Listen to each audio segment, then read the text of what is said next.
Olá, discípulo do Senhor e Salvador Jesus Cristo. Somos a Igreja Batista Memorial da Ilha do Governador, uma igreja lar e online para você se conectar e pertencer. Estamos mais próximos do que imagina, é só se conectar via celular ou computador. Aqui agora eu desejo que você se sinta à vontade, sentado aí onde você está, na cadeira, no sofá, no quarto. Esse momento foi criado especialmente para você. Deus quer falar com você. Eu vou compartilhar a 16ª e última parte da série de mensagens bíblicas na carta que escreveu o apóstolo Paulo aos Gálatas, a carta da liberdade cristã. Abra sua Bíblia em Gálatas 6, versículos 11 a 18. Significado e conteúdo. A religião falsa e a religião verdadeira. Eu fico imaginando o apóstolo Paulo está concluindo a carta aos Gálatas. O mesmo embate que se travou desde o início da carta ainda está em andamento. Agora, porém, o apóstolo Paulo desmascara os falsos mestres e mostra a real motivação. A questão não era tanto o zelo religioso, mas conveniência. Eles, os falsos mestres, queriam escapar da perseguição por causa da cruz de Jesus Cristo e Osteiosote. Os mestres judaizantes da circuncisão, os falsos crentes, não estavam preparados para suportar o opróbrio que cai sobre os seguidores, os matetés, daquele que morreu sob a maldição da lei, Jesus Cristo e Osteiosote. Por essa razão, entregaram-se a uma busca desenfreada de glória para si mesmos ao fazer discípulos de sua causa hipócrita. Quero que se lembre disso. Essa porção da epístola aos Gálatas tem a intenção de servir de sumário do significado do livro inteiro.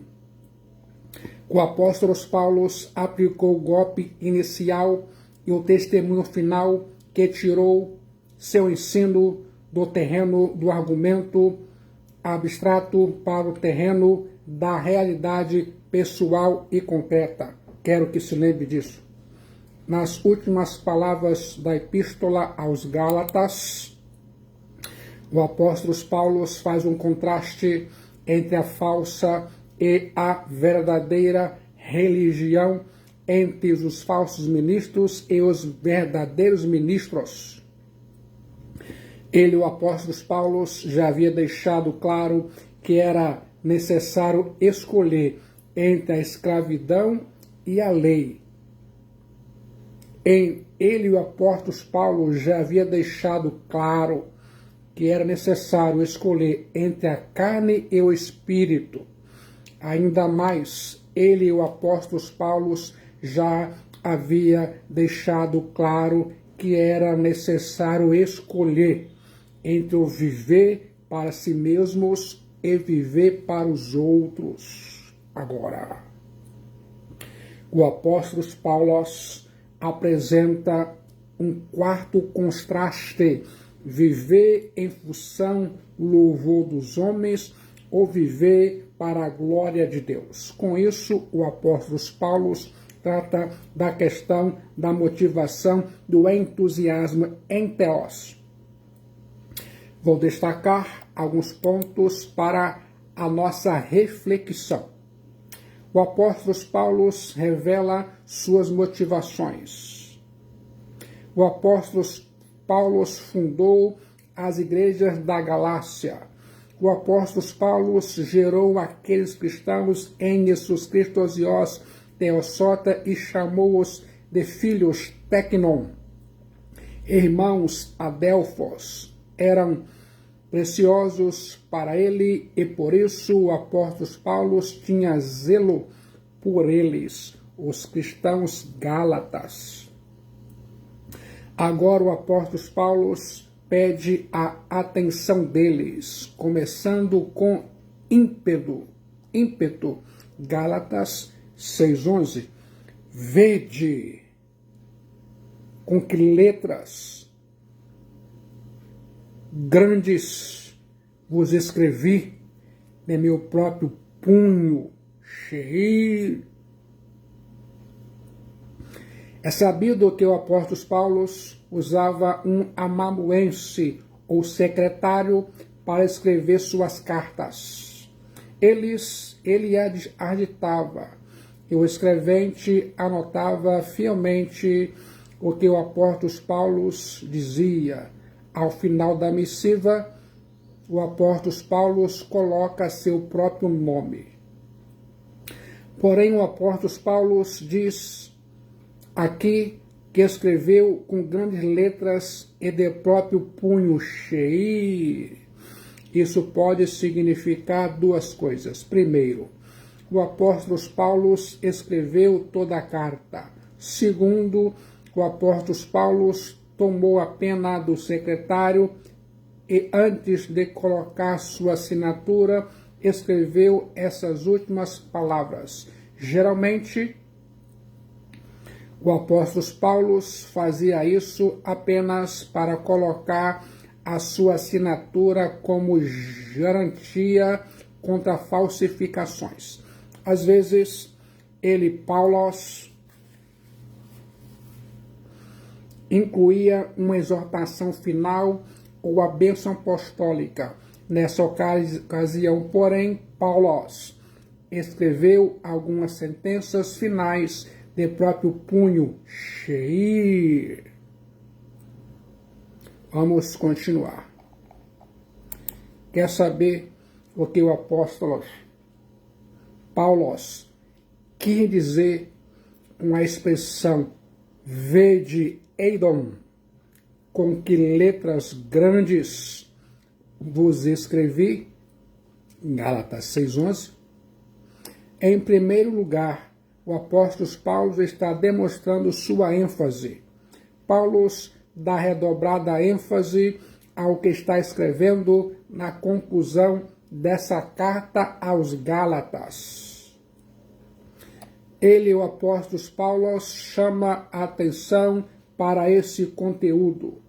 É como se o apóstolo Paulo estivesse usando letras garrafais e acendendo as luzes sobre o conteúdo escrito.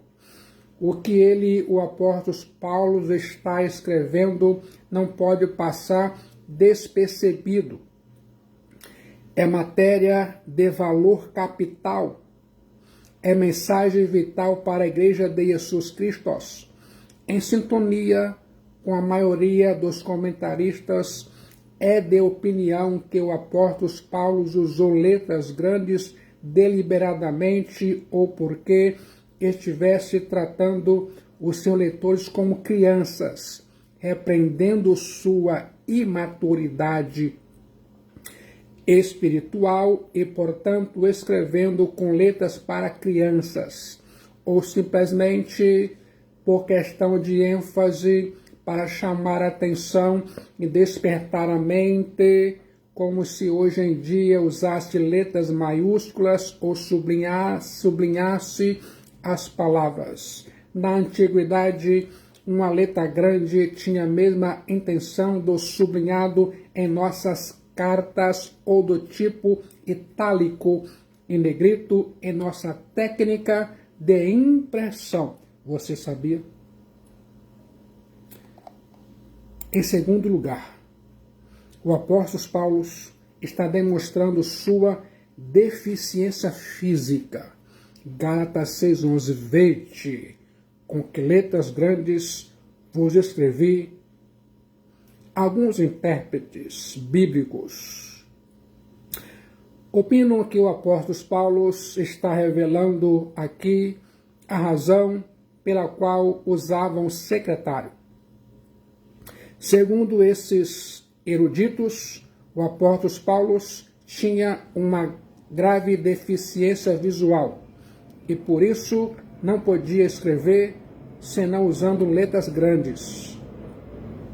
Não podemos confirmar essa tese categoricamente, mas ela não está de todo desprovida de fundamento.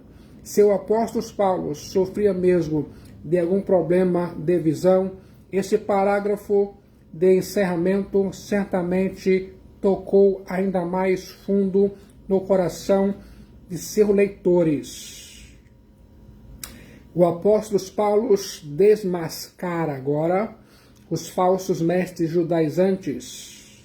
O apóstolo Paulo passa de suas verdadeiras motivações em escrever essa carta para as falsas motivações dos legalistas que constrangiam os cristãos gentios a se circuncidarem.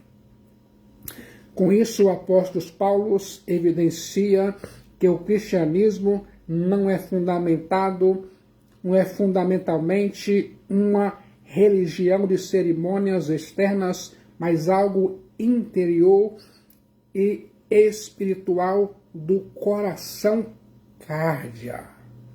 Quer saber quais eram as motivações desses falsos mestres da circuncisão, os judaizantes? Em primeiro lugar, os falsos mestres buscavam a aprovação dos antropós para escaparem da perseguição. Gálatas 6,12. Todos os que querem ostentar-se na carne, esse vos constrangem a vos circuncidares somente para não serem perseguidos por causa da cruz de Jesus. A Bíblia diz, eu acredito. Calvino conjectura que esses homens não se importavam com a edificação dos cristãos, eram guiados por desejos ambiciosos de conquistar o aplauso popular. Os mestres judaizantes da circuncisão eram arrogantes por um lado e persuasivos por outro. Os mestres judaizantes da circuncisão ostentavam-se na carne e constrangiam os cristãos gentios a se circuncidarem. O grito de guerra dos judaizantes era: se não vos circuncidardes, não podereis ser salvos. Atos 15:1. Assim, negavam que a salvação fosse exclusivamente pela fé em Jesus Cristo e Theos Soter. A circuncisão havia sido dada por Deus a Abraão como sinal de sua aliança, mas em si mesma ela não era nada. Os judaizantes, porém, elevaram a circuncisão a uma ordenança da importância central, sem a qual ninguém poderia ser salvo.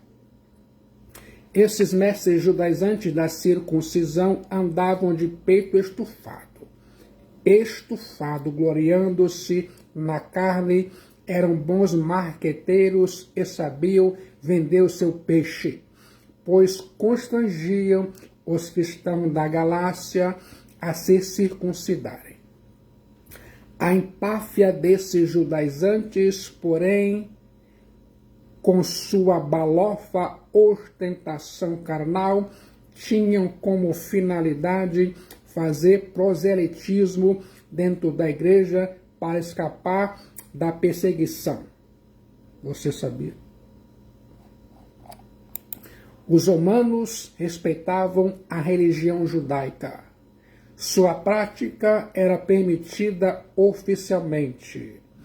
A circuncisão constituía a marca indiscutível do judeu, de modo que eles viam na circuncisão o salvo-conduto que lhes daria segurança no caso de se instalar uma perseguição.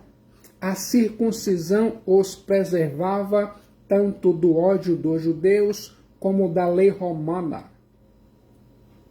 O temor desses falsos mestres judaizantes estava ligado ao judaísmo farisaico como seu centro em Jerusalém. Isso porque o judaísmo representava uma religião estabelecida e lícita perante o Estado romano, com privilégios nada insignificantes. Diante da desconfiada Roma, seguramente seria bom poderem permanecer à sombra do judaísmo, sabedores de que a exigência humana, que a exigência mínima para ser considerado judeu era precisamente a circuncisão, fizeram disso sua bandeira para se livrarem do sofrimento. Já que a circuncisão era o emblema do judaísmo, ostentar essa marca na carne era livrar-se da perseguição que vinha tanto de fora, por parte dos romanos, como de dentro, por parte dos judeus. Calvino diz que esses homens bajulavam os judeus, mas perturbavam a igreja de Jesus Cristo e Theosote toda em favor de seu próprio ensino e não sentiam nenhum escrúpulo em colocar um jugo tirânico sob a consciência das pessoas para que ficassem livres de inquietações físicas. O medo da cruz os levou a corromperem a genuína pregação da cruz. Os judaizantes estão lutando para alcançar o meio termo entre a posição judaico-não-cristã do judaísmo ortodoxo e a posição cristã não-judaica de Paulos. Os judaizantes temiam a perseguição do partido ortodoxo e, ao mesmo tempo, sua política os colocava em oposição direta ao apóstolo Paulos. O apóstolo Paulos, por sua vez, era perseguido porque pregava a graça de Deus e a salvação sem as obras da lei. Os judaizantes se faziam passar por cristãos aos membros da igreja e por seguidores da lei mosaica aos que observavam a lei. Assim, evitavam ser perseguidos pelos legalistas por causa de sua identificação com a cruz de Jesus Cristo e Theosote e de seu efeito devastador sobre a lei. A cruz de Jesus Cristo e Theosote era tanto uma pedra de tropeço como escândalo naquela época. Para o cidadão do século I, a cruz não era um adorno, mas o tipo mais terrível de morte. A cruz representava rejeição e vergonha. Envolver-se com um Messias que havia sido morto na cruz era colocar aos pés uma estrada crivada de espinhos e expor-se a grande perseguição. Os mestres judaizantes queriam circuncidar os cristãos da Galácia para livrar a própria pele. Os legalistas que enfatizavam a circuncisão em lugar da crucificação granjearam muitos adeptos. Sua religião era bem aceita pois evitava a vergonha e a perseguição da cruz. Assim se dá nos dias de hoje na igreja contemporânea. Quer saber o motivo que a cruz de Jesus Cristo Osios Theosote provoca perseguições e enraivece tanto o mundo? É porque a cruz de Jesus Cristo Osios Theosote diz algumas verdades muito desagradáveis acerca de nós mesmos. Isto é, nós somos pecadores, estamos sob a maldição da lei e não podemos salvar nós mesmos.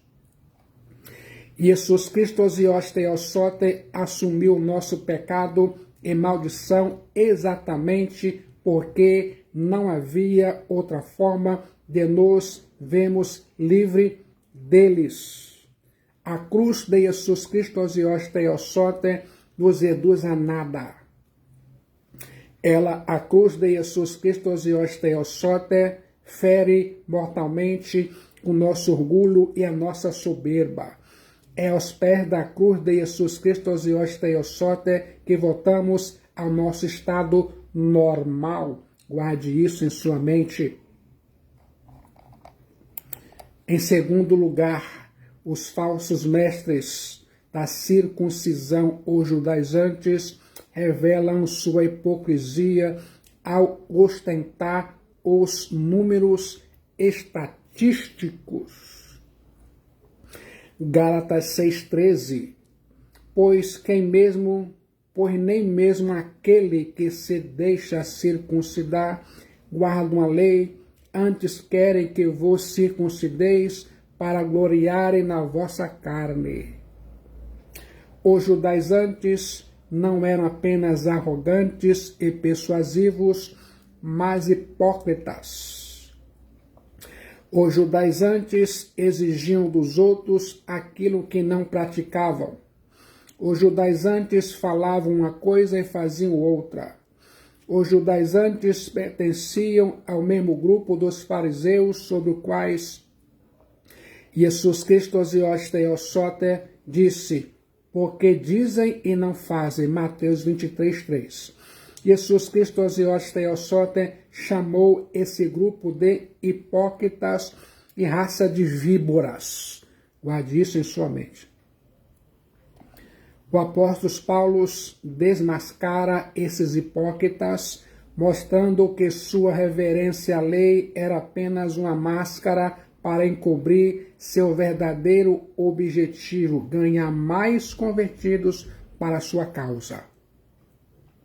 Tudo o que eles, os judaizantes, desejavam era ter estatísticas para relatar e receber mais glória de si mesmos. Os judaizantes eram obcecados por estatísticas eclesiásticas. Os judaizantes idolatravam os números. Os judaizantes caíram na rede da numerolatria. Quando se gabavam de tantas circuncisões em determinado ano, eram exatamente como muitos ministros que ainda hoje se gabam de ter feito tantos batismos naquele ano. O que importa não é se uma pessoa foi circuncidada ou batizada, mas se ela nasceu de novo e é nova criatura em Jesus Cristo e os Theos Soter. O que importa não é o externo, mas o interno. O que importa não é o símbolo, mas o simbolizado. O que importa não é o batismo com água, mas o batismo no Espírito Santo. Sujeitar-se à circuncisão era escolher o caminho da lei com o propósito de ser aceito por Deus. Sujeitar-se à circuncisão era abraçar as obras e repudiar a fé em Jesus Cristo Osios Theosote. Deixar-se circuncidar era, consequentemente, anular toda a obra de Jesus Cristo Osios Theosote.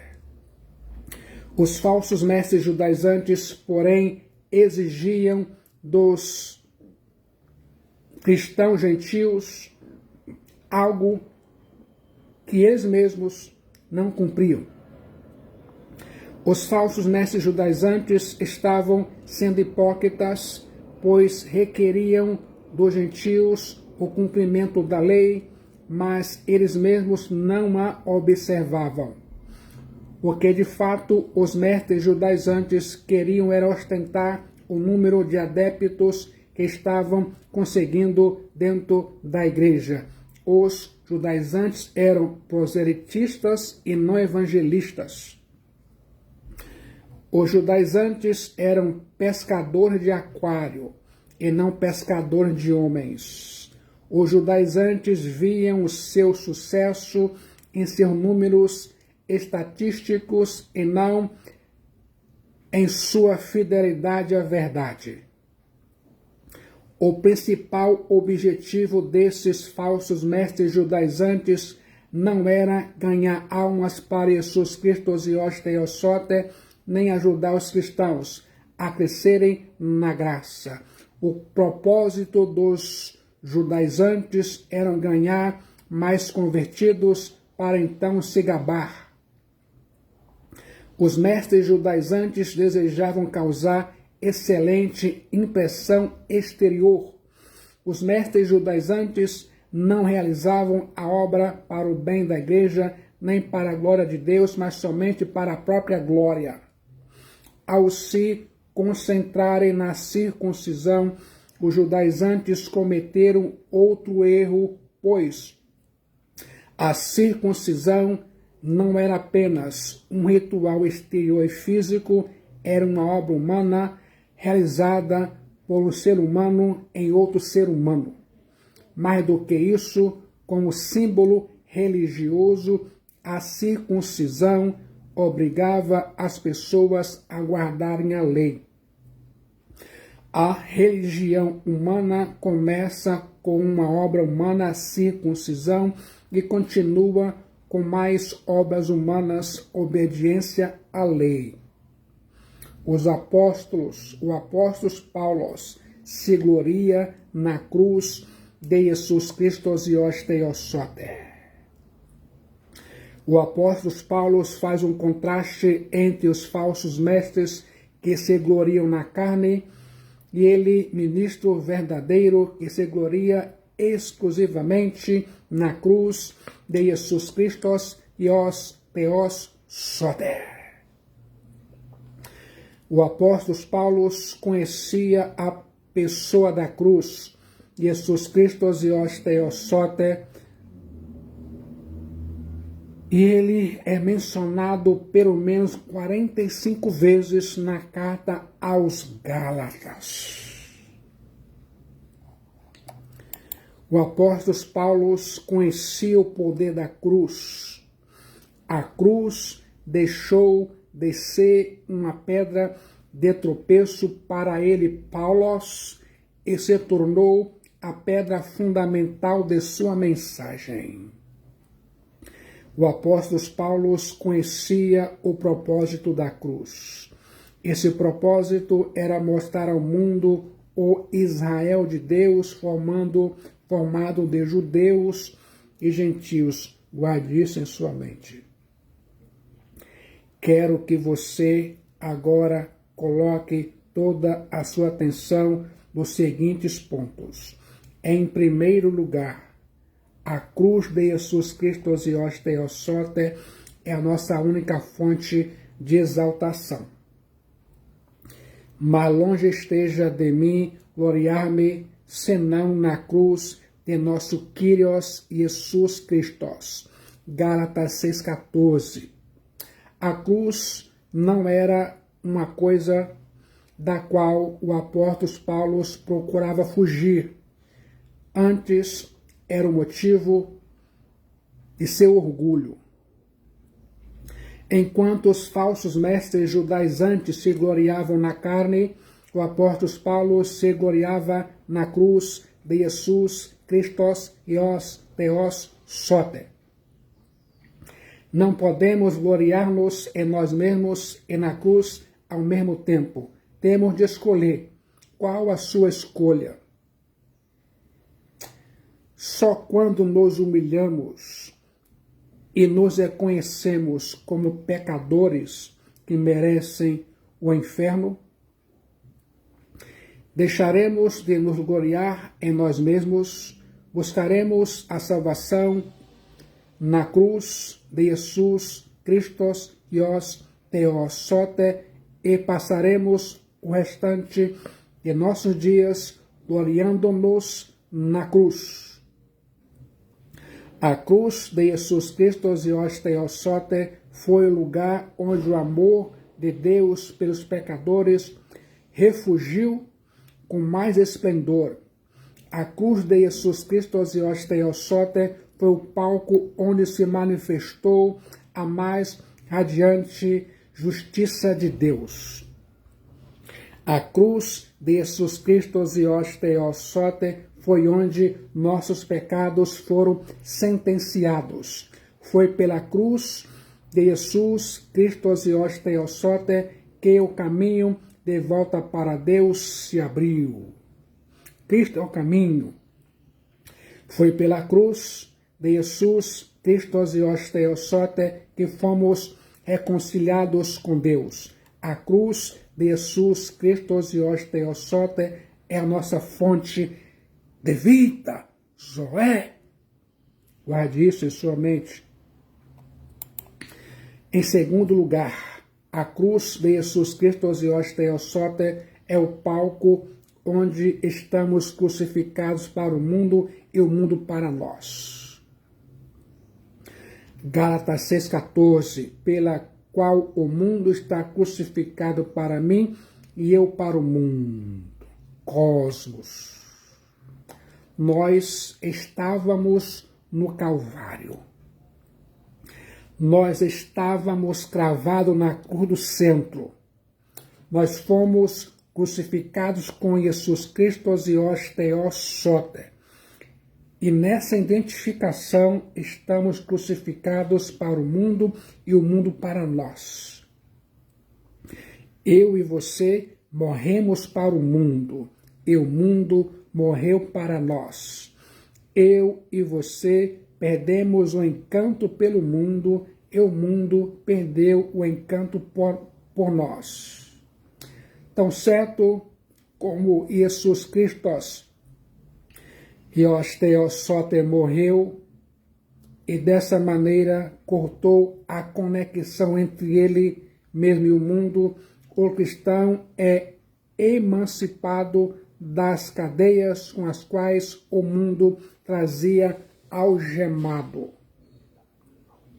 Se o mundo está crucificado para nós, o cristão jamais precisa seguir pelo caminho do mundo, isto é, pelo caminho do pecado, da corrupção, da morte e do julgamento. Jesus Cristo Ios Theosote morreu para libertar-nos do mundo. Se estamos crucificados para o mundo, o cristão rejeita as atrações e prazeres do mundo. Por essa causa, o cristão torna-se uma pessoa não atraente para o mundo.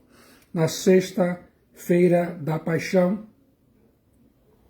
Deus inverteu a situação de tal maneira que para o apóstolo Paulo o mundo aparece como acusado, refutado, condenado e executado. Com isso, caducaram os direitos do mundo sobre ele, o apóstolo Paulo. O mundo não tem mais nada a comandá-lo. E o apóstolo Paulo não está mais comprometido com nenhum de seus conceitos, critérios, normas e demandas.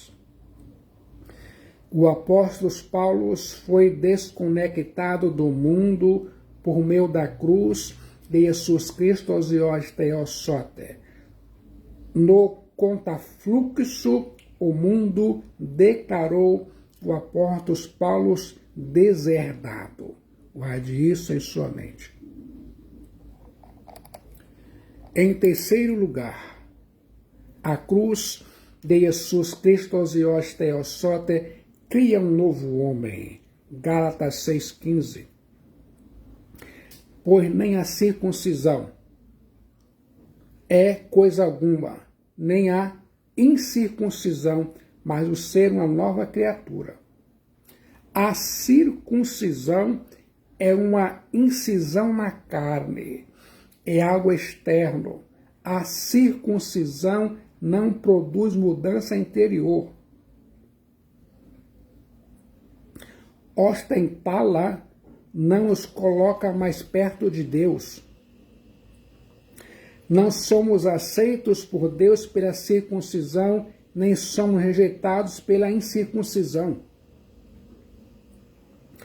O que importa para Deus é ser nova criatura, e essa transformação interior é produzida pelo Espírito Santo. Calvino é enfático quando escreve: a circuncisão era um disfarce aos olhos dos homens, mas a regeneração é a verdade aos olhos de Deus.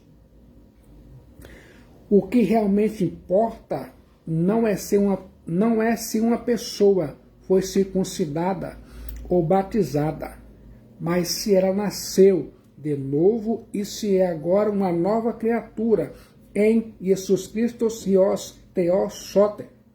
A nova criação é o nascimento do Espírito Santo, um milagre interior e invisível realizado por Theos. Pense comigo, no decorrer da história, o povo de Deus tem se inclinado a repetir esse erro. Os profetas de Israel denunciaram a religiosidade sem vida. Deus, por intermédio dos profetas, queixou-se: este povo se aproxima de mim, e com a sua boca e com seus lábios me honra, mas o seu coração está longe de mim, e o seu temor para comigo consiste só em mandamento de homens. Jeremias 29:13. A Bíblia diz: eu acredito. Esse mesmo formalismo religioso marcou a igreja medieval antes da Reforma. O mesmo se deu com o anglicanismo no século XVII, até que John Wesley e George Whitefield nos devolveram o Evangelho. E muito igrejismo contemporâneo faz o mesmo. Não passa de exibição seca, enfadonha, lúgubre e morta. Mas a essência é interior. As formas externas de nada valem se falta a realidade interior. Essa criação é nova em contraste com a natureza velha do antropos. É infinitamente melhor do que a vida velha. É obra de Deus, é produto daquele que diz: eis que faço nova todas as coisas. É uma criação que sai novinha em folha do coração do Deus Todo-Poderoso. E é um penhor seguro das glórias mais maravilhosas que estão por vir como resultado do seu poder transformador. Guarde isso em sua mente. Em quarto lugar, Jesus Cristo os Theosote, a cruz de Jesus Cristo os Theosote traz paz e misericórdia sobre a igreja, eclésia, e a todos quanto andarem de conformidade com esta regra, canon, paz e misericórdia sejam sobre eles e sobre o Israel de Deus. Gálatas 6,16. A igreja é o Israel de Deus. A igreja do Antigo e do Novo Testamento é um povo só.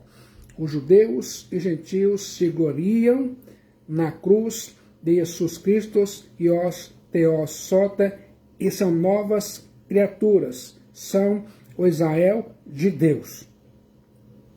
Vou lançar luz sobre esse assunto, destacando que o apóstolo Paulo ensina 3 grandes verdades sobre a igreja. Se sente preparado para ouvir? Esse é um grande momento. A igreja é o Israel de Deus. E a todos quanto andarem de conformidade com essa regra cânon, e o Israel de Deus não são 2 grupos, mas apenas um. A partícula conectiva cai deveria ser traduzida por a saber e não e, ou então ser omitida.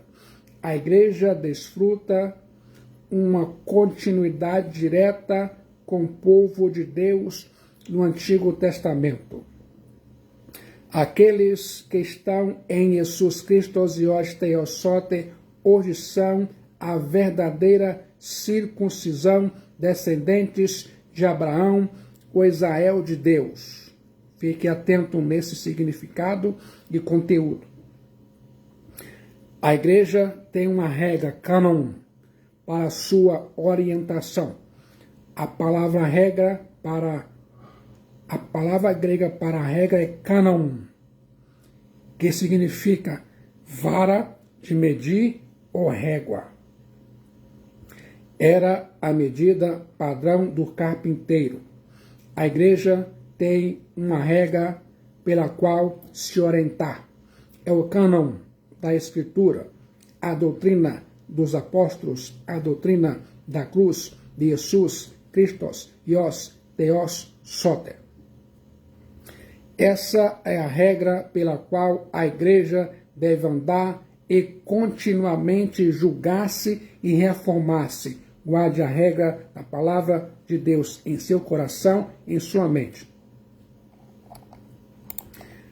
A igreja desfruta paz e misericórdia apenas quando segue essa regra, a palavra de Deus, a Bíblia. A igreja só tem paz e só desfruta da misericórdia quando anda em conformidade com a verdade da palavra de Deus, a Bíblia.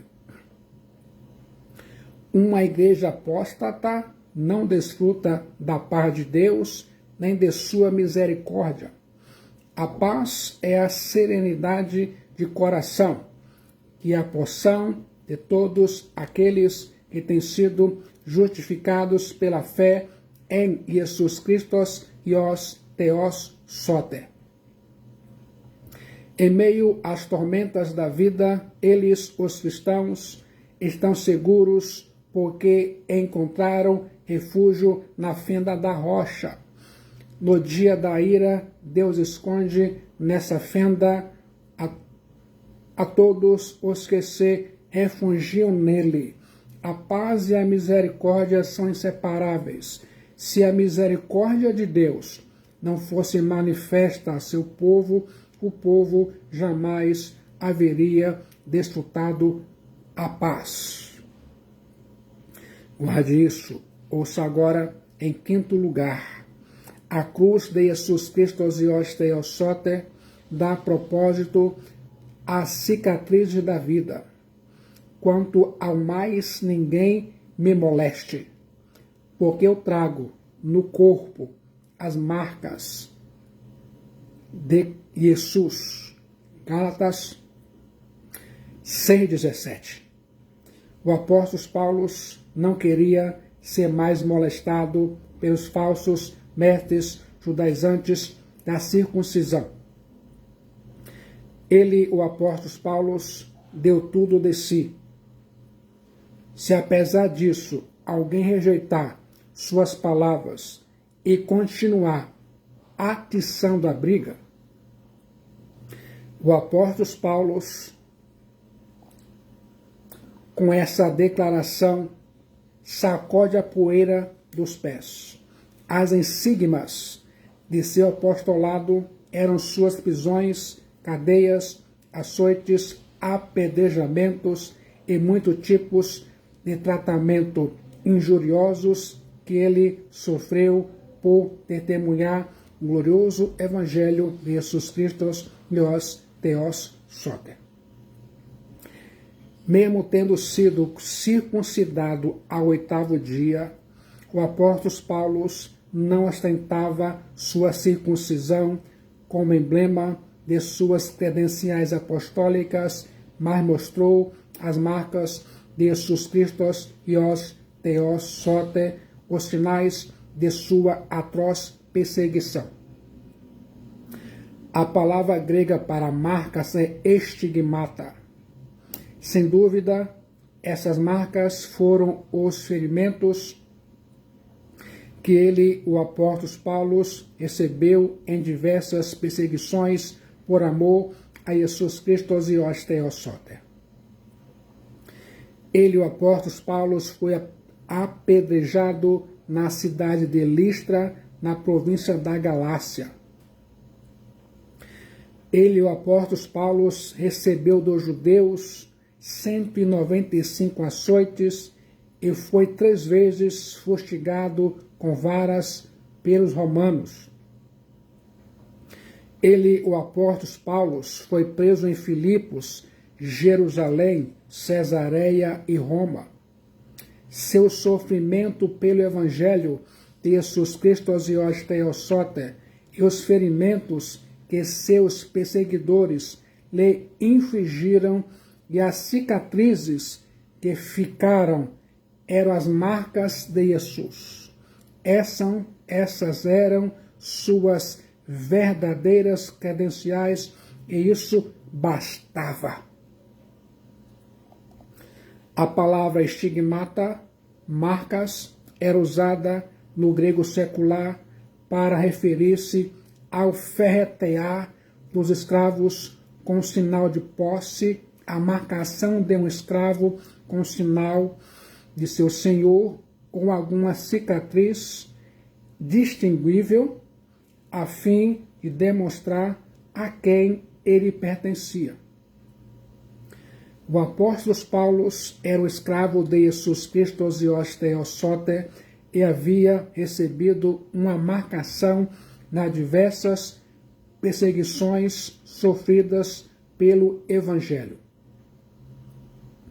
Assim como a cruz deixava cicatrizes em Jesus Cristo e os Theos Soter, deixaram-lhe o corpo marcado. Essas memoráveis visíveis de perseguições e conflitos, ele, o apóstolo Paulo, exibia alegremente, até mesmo orgulhosamente. A palavra grega estigmata, marcas, era usada ainda em referência a tatuagens religiosas. Talvez o apóstolo Paulo estivesse declarando que a perseguição e não a circuncisão era a sua autêntica tatuagem cristã. Em outras palavras, as marcas estigmatas de Jesus Cristo e os Theos Soter seriam cicatrizes da perseguição. Aos olhos do mundo, essas marcas eram vergonhosas e infames, mas diante de Theos e dos anjos, elas excedem todas as honras do mundo. O apóstolo Paulo conclui essa carta da liberdade invocando a bênção sobre a igreja. Gálatas 6:18. A graça charis de nosso Kyrios Jesus Cristo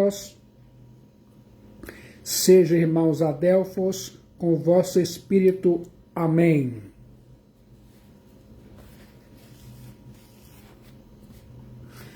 O apóstolo Paulo começa a carta com a graça, Gálatas 1:3, e termina a carta com graça, Gálatas 6:18.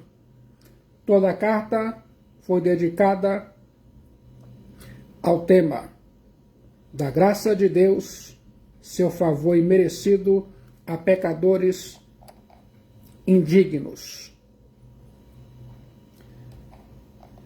O apóstolo Paulo levava as marcas de Jesus Cristo e os Teossote em seu corpo e a graça de Jesus Cristo e os Teossote em seu espírito.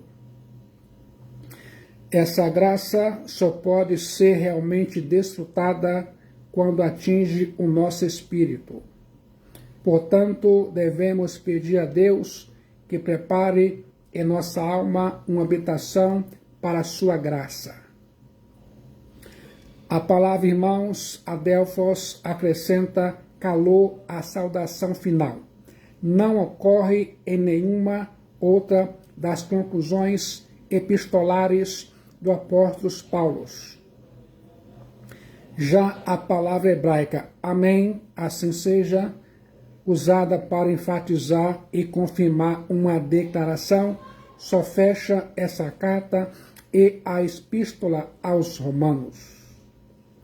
Não era um hábito formal do apóstolo Paulo. Na verdade, o apóstolo Paulo, deseja acrescentar peso à sua conclusão. Todos os que lerem essa carta podem dizer amém, assim seja. Gostou do significado e conteúdo da palavra de Deus, a Bíblia, aos Gálatas? Agora se sente preparado para entregar sua alma, sua vida para Jesus Cristo, o Filho de Deus Salvador? No momento de decisão em Jesus Cristo, o Filho de Deus Salvador, sua alma é salva, seu destino selado e muitos benefícios advirão. Venha rapidamente para Cristo Jesus. Ele pode salvar sua vida. E venha para Cristo enquanto você respira o ar da graça de Deus.